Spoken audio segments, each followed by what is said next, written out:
Jonathan Hayes, a wealthy businessman, had everything: money, power, and respect. But none of it could fill the emptiness in his heart. Every Sunday, without fail, he visited the cemetery, standing in front of his son Daniel's grave. Rain or shine, he never missed a visit. He would place fresh flowers on the cold stone and whisper, "I miss you, son." His voice always cracked, his hands trembling as he traced Daniel's name carved into the marble. No one saw this side of Jonathan. To the world, he was a strong, successful man. But deep down, he was just a father grieving his only son. One particular Sunday, something was different. As he approached the grave, he noticed a small figure crouched nearby. A young boy, no older than 10, sat there, his clothes dirty, his hair unkempt. Jonathan's heart pounded. "Hey, kid," he called gently. The boy's head snapped up. His eyes, filled with fear, locked onto Jonathan's. Without a word, the boy turned and bolted into the woods. Jonathan stood frozen, a strange feeling creeping over him.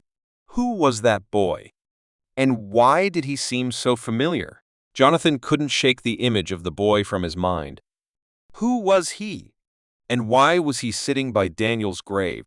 The following Sunday, Jonathan returned to the cemetery, hoping to see the boy again. His heart raced as he stepped onto the familiar path. Then, just as before, he spotted the boy this time, standing by the grave, staring at the headstone. Jonathan took a slow step forward. "Hey, kid, it's okay. I'm not here to hurt you." The boy flinched but didn't run.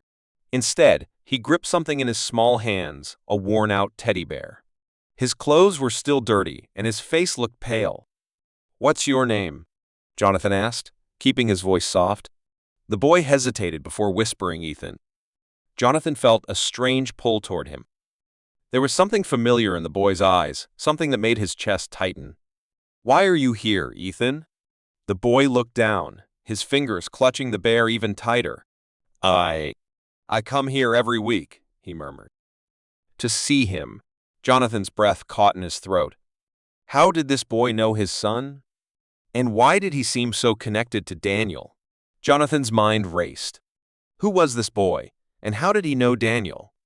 He crouched beside Ethan, trying to understand. "How did you know my son?" he asked gently. Ethan hesitated, gripping his teddy bear. He was my friend," he whispered. Jonathan's breath hitched. "Friend?" Ethan nodded. "Daniel used to visit the orphanage. He'd play with us, bring us books, and tell stories. He always made me feel like I mattered." His voice wavered. "I didn't have anyone before him." Jonathan felt a lump in his throat. He had known his son was kind, but he had no idea Daniel had been visiting an orphanage, changing lives in ways he never imagined. Ethan wiped his eyes. "When he stopped coming, I didn't know why. Then one day, I saw his picture in the newspaper in the obituaries." His voice broke. "I come here every week because I miss him." Jonathan's chest tightened. He reached out, placing a hand on Ethan's shoulder. "You're not alone," Jonathan said softly. "Daniel wouldn't want you to feel that way." For the first time, Ethan met his eyes, hope flickering in the sadness. Jonathan knew, at that moment, his son's legacy wasn't over. Jonathan took a deep breath, trying to steady his emotions. He looked at Ethan, the small boy who had formed a connection with his son, Daniel. "I didn't know Daniel visited the orphanage," Jonathan admitted. "But I'm glad he did." Ethan hugged his teddy bear tighter. "He made me feel special," he said softly. "Like I wasn't just another kid without a family." Jonathan's heart ached. He reached into his pocket and pulled out a small locket Daniel used to wear. He opened it, revealing a tiny picture of their family, him, his wife, and Daniel. Ethan's eyes widened. "He always talked about you," he whispered. He said his dad was his hero. Jonathan swallowed the lump in his throat. He had spent so much time grieving his son's loss, but here was a child who had lost someone just as important to him. He knelt down, meeting Ethan's gaze. "Would you like to visit Daniel's favorite place with me?" Ethan's face lit up with surprise. "Really?" Jonathan nodded. "I think he'd want us to remember him together." Ethan hesitated for a moment, then smiled a real, hopeful smile. For the first time in a long while, neither of them felt alone. Michael stood outside the orphanage, staring at the faded blue door. He never expected to be here, but something deep inside told him he had to come. A small voice broke his thoughts. "Are you Daniel's dad?" Michael turned to see a little girl, no older than 7, clutching a worn-out book. Her eyes were filled with curiosity and something else. "Hope, yes," he said softly. "Did you know him?" The girl nodded. "He used to read to us. Every week. He said stories could take us anywhere, even if we never left this place." She held up the book. This was his favorite. Michael's throat tightened. Daniel had always loved books, just like his mother. He reached for the book, tracing his fingers over the cover. "He said he'd finish this one next time," the girl whispered. But he never came back. Michael took a deep breath, then smiled gently. "Then how about I read it to you?" Her eyes widened. "Really?" he nodded, sitting down on the orphanage steps. As he opened the book, children gathered around, eager to listen. For the first time in a long while, Michael felt Daniel's presence. And he knew this was exactly where he was meant to be. Ethan was cleaning out his late grandmother's attic when he stumbled upon an old wooden box covered in dust. Curious, he lifted the lid and found a stack of letters tied with a faded red ribbon. One envelope stood out. It had his name on it. His heart pounded as he carefully unfolded the yellowed paper and began to read. "My dearest Ethan, if you're reading this, then I am no longer with you. But I need you to know something important. Life will test you. People may doubt you. But never forget you are stronger than you think. Follow your dreams, even when they seem impossible. Love fearlessly, forgive freely, and never stop believing in yourself. You are meant for greatness." Tears blurred Ethan's vision as he clutched the letter. His grandmother had always believed in him, even when he doubted himself. He glanced at the other letters, realizing they weren't just words on paper. They were pieces of her wisdom, her love, her legacy.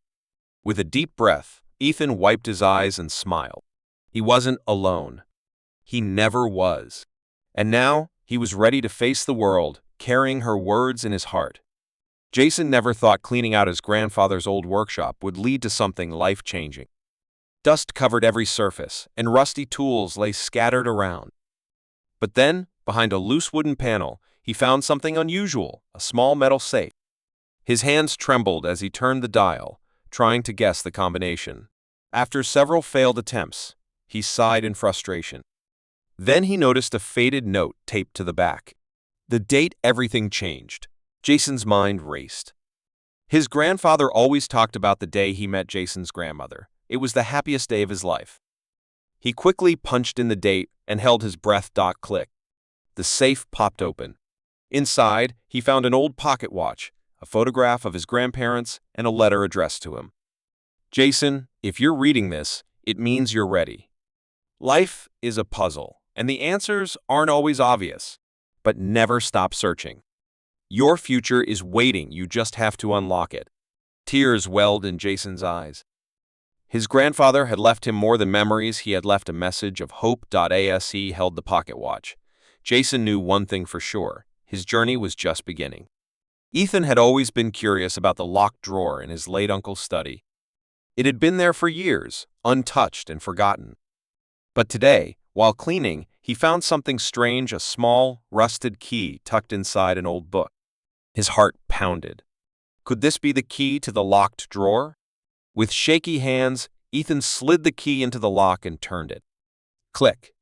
The drawer creaked open, revealing a leather-bound journal, a faded photograph, and a small velvet pouch. He flipped through the journal. To Ethan, the first page read, "By the time you read this, I will be gone. But inside this book, you'll find the truth I never got to tell." His fingers trembled as he continued reading. The journal spoke of secret adventures, hidden messages, and a family mystery that had been buried for decades. Ethan opened the velvet pouch and gasped, a golden ring with an unfamiliar crest. What did it mean? At that moment, he realized this wasn't just an old drawer. It was the beginning of a mystery that only he could solve. And he was ready. Liam never paid much attention to strangers, but today was different. As he walked home from school, an old man sitting on a bench suddenly called out to him, "Boy, listen to me. Something big is coming. Be ready." Liam stopped in his tracks. The man's eyes were sharp, almost knowing. "What do you mean?" Liam asked, his heart pounding. The man shook his head. "You'll see soon enough. Just don't ignore the signs." Then, as if nothing had happened, the man got up and walked away. Liam stood there, confused. What signs? What was coming? That night, as he sat in his room, he couldn't shake the eerie feeling. He kept replaying the stranger's words in his head. Then crack. A loud noise echoed outside his window. He rushed to look and froze. A shadowy figure stood at the edge of his yard, staring right at him. His breath hitched. Was this what the old man meant? Suddenly, his phone buzzed with a text from an unknown number, RUN. Liam's hands shook. This was real, and it had just begun.